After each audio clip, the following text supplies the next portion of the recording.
Hello, everybody. Welcome to today's show. We are back with another episode of Under Pressure, and not a moment too soon. Unfortunately, though, this week Bennett could not be with us, so we do have subbing in. Brought my brother into this. Carter Walsh is joining us. Carter, thank you so much for joining us here. My pleasure. Today we have a very interesting show. We're going to be covering two different sports, as opposed to, I believe, last time we covered only one. We're going to be talking today about LeBron James and Anthony Davis signing up for the Lakers' bright future in signing to big deals.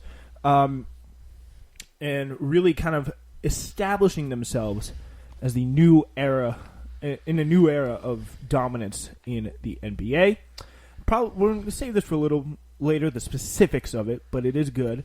A really incredible take from a Boston area newspaper columnist, and Russell Westbrook. What's up with him? He's so good, but still, we'll explain. So, Carter, thank you so much for joining us here today. We are starting with, you know what? I do want to start today with a little bit of introductions. We are kind of, I don't know what you think about this, but like, how do you think like sports fans, like what is the proper way to like root for a team? Let's just start with that. Like, what makes you a fan of a team? Is it like a birth thing, or how does that happen? Well, I think you're kind of born into it. You're born into like where your location is. You know, you're kind of seen as a not a real fan if you're not from that place. That's just my view on it. But since I'm a Knicks fan, I have kind of experienced that. Yeah, I feel like I also do feel like it's hereditary, you know? Yeah, I could see that. Yeah, I know some people that are like, they used to live in some places, or their dad's friends with some owner on the team, or, you know, that kind of stuff. And sometimes it's valid, but sometimes, I don't know, there's like this whole formula to it. And yeah. So yeah, we are like technically by kind of birth or inherit, because our dad was a Knicks fan, so it's like we're not going to be like, I'm not like a passionate Knicks person, but like if I had to like choose back, I feel like it would have to be the Knicks, because like that's just who you are and where you are. Yeah, but yeah. In terms of like, and I'm been consistent on this since I was in first grade. My number one guy was LeBron James. Yeah, so what are your thoughts? Where does LeBron James rank for you? All time? Yeah. Well, not all the time. Like, how, like, is he your favorite player? Like, are you a LeBron James simp, as I am? No, I just want LeBron to do well. When, like, I just root for him. He's one of my favorite players. In the finals, I was rooting for him, although I do like Jimmy Butler and all those young guys, Tyler Hero, Bam. But, I don't know, I just have, like, I rooted for him over the Warriors. I just kind of followed his storyline, and it's been interesting for me. And I just want him to do well, yeah. So I guess I would say I'm a LeBron simp.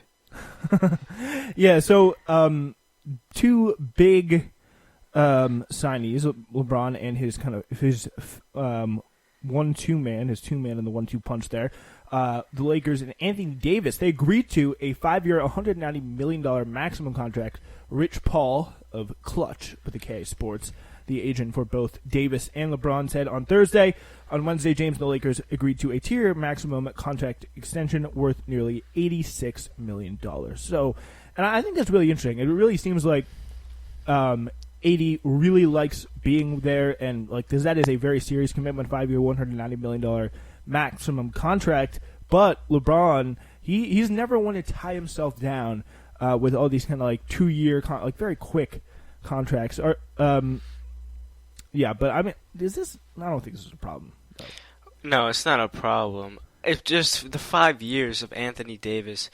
He's going to be known as a Los Angeles Laker. He's there for his entire prime. The Lakers have literally locked him up for his prime there.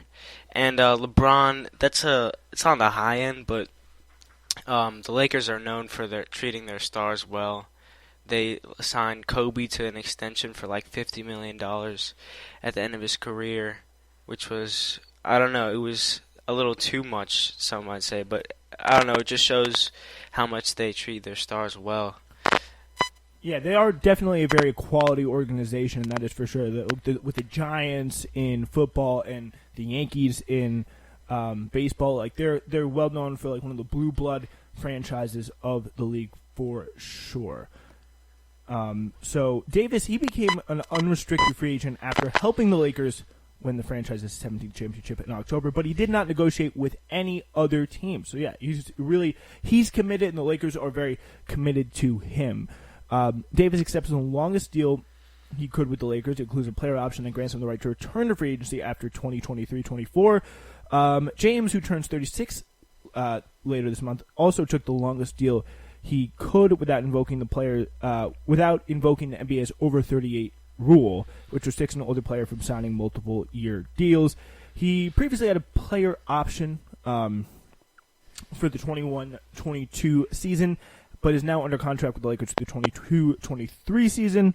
So yeah, pretty much the point is they are both very much committed. And how does this look? Like in terms of the biggest threats in the league right now to the Lakers cruising to the championship again next year, like where does this stand? Yeah, they're definitely the favorites right now, unless James Harden decides to go to Brooklyn or something crazy happens.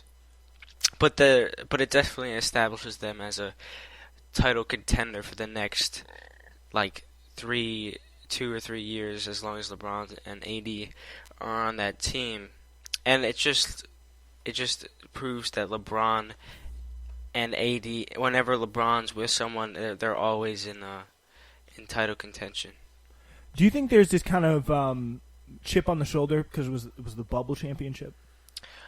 Like the asterisk, yeah. I honestly think that championship is a lot harder because I don't think it's a lot harder, but I think there's definitely more challenges to it. Although some of the circumstances were different, and LeBron didn't play like amazing teams. LeBron literally, I mean, no team really gave LeBron a challenge. There was all speculation. Oh, if he loses 3-1 to Boston or whatever in the finals, but that didn't even happen. The longest he went was 6 games. It was just easy for him, but in the bubble, you're separated from your families, and it makes it a lot harder on the players. Yeah, so there is definitely a push and pull kind of factor there. But what was holding those teams back from challenging LeBron? Like, are you saying they're just not at the level of talent that's needed? Because I mean, or was the bubble kind of like the bubble definitely favored young players, but that doesn't seem to make a big difference in why LeBron kind of cruised through in the bubble. No. That championship should 100% be counted as a normal championship, if not a harder one, in my opinion. Yeah, definitely hear some kind of back and forth opinions on that, but I'd say would agree with you. But the Lakers, they appear to have demonstrably upgraded their roster by acquiring high-scoring guard Dennis Schroeder via trade, defensive specialist Wesley Matthews, and adding the accomplished front-court duo of Montrezl Harrell and veteran center Marc Gasol in free agency. So they also managed to re-sign a few key contributors, Kentavious Caldwell-Pope, Markieff Morris, and Jared Dudley, to mitigate the departures of people like Danny Green, Avery Bradley, Dwight Howard, and Rajon Rondo, who are all very, very critical to that championship run. So how do the changes in the roster appear to you?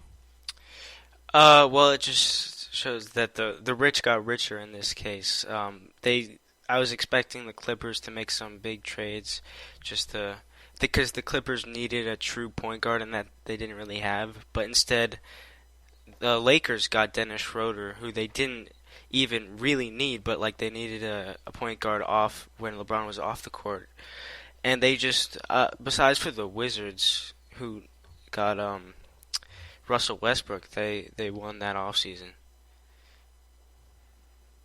Yeah, I mean, it definitely seems like they definitely took some pretty big hits. Like those guys, I mean, Dwight Howard, he was a key contributor, Rajon Rondo, key contributor in that bubble championship run down the line. But in terms of what they're able to get back up and kind of recoup for their losses, I'd say they did a pretty good job.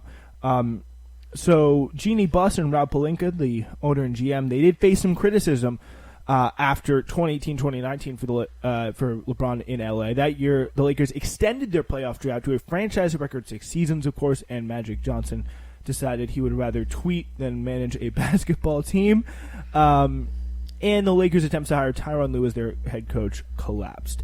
But Buss and Pelinka rebounded in grand fashion, starting with hiring of Frank Vogel as coach and the June 2019 trade with New Orleans to land AD. So the Lakers, who are scheduled to hold the first group practice of the new season on Sunday, will open as the league's consensus favorites to win it all. Obviously, the Lakers were not even the consensus favorites in their own city last season after LA Clippers splashy accusations of Kawhi Leonard and Paul George. Like that Clippers team, where are they now in terms of being prepared for 2021-22?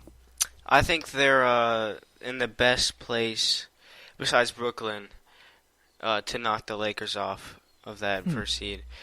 I think that they'll probably come out more motivated. They have something to prove. Paul George especially, and Kawhi after they didn't perform very well in that conference or against the Nuggets in the second round. But yeah, I think they're gonna be a problem for the Lakers. Definitely, yeah. Yeah, it's going to be interesting to see how they play out throughout the hopefully full, safe season. James this year is actually going to be the first player to be the NBA Finals MVP with 3 different franchises. He led the league in assists for the first time with 10.2 a game. The contract extension will take James's career to an even 20 NBA seasons if he plays it out through 2022-2023. And what is he going to be? He'll be 38 at that time. I mean, who knows how long he could go. Yeah, there's that thing with him playing with his son Bronny after Bronny gets out of high school. And that might be a possibility. Yeah, it's very, very possible. Could he follow his can he still go skip college and go straight to high school? I think that's the idea, but I don't know if Bronny wants to really develop his career. And is he that good enough? Is he good enough? Yeah, I mean, teams will definitely take a shot at him, especially if they want LeBron to come there to play with Bronny, and that I think they'll definitely take a shot. But I'm pretty sure he will be able to play. I don't know if he'll be a first round pick or a top tier pick, but I think he will get drafted. All right, ladies and gentlemen, I do want to switch gears a little bit, and let's take a look, change, and head on over to football before we head back into the NBA. So, Peter Lucas, may not know who he is. He is one of the kind of traditional football or sports columnists of old, and this is kind of from a different time in sports media, a relic of an old time, the pre-digital age, when all those kind of like snappy sports blogs out there today, giving their hot takes, and ESPN being big. We used to have just like a few guys who really, I don't know what their other employment prospects were, but they come in and they're like, they watch some sports, they write a football column, and boy, they are known for having some of the most crazy opinions we have ever seen. So Peter Lucas, he is a real, actual columnist for the Lowell Sun in Massachusetts. He blessed us with his proposal in the event of Senator Elizabeth Warren joining President Joe Biden's cabinet. Massachusetts Governor Charlie Baker would have to appoint someone to fill her seat on an interim basis. Who should Baker tap? Lucas wastes no time getting directly to the point. Signaling that this column begins from a place of lunatic hack logic, and it'll only escalate from there. So here's the claim. Are you ready for this? Yep. Governor Charlie Baker, pending an opening, ought to appoint New England Patriots coach Bill Belichick to the U.S. Senate. So What do you think of that? I don't know about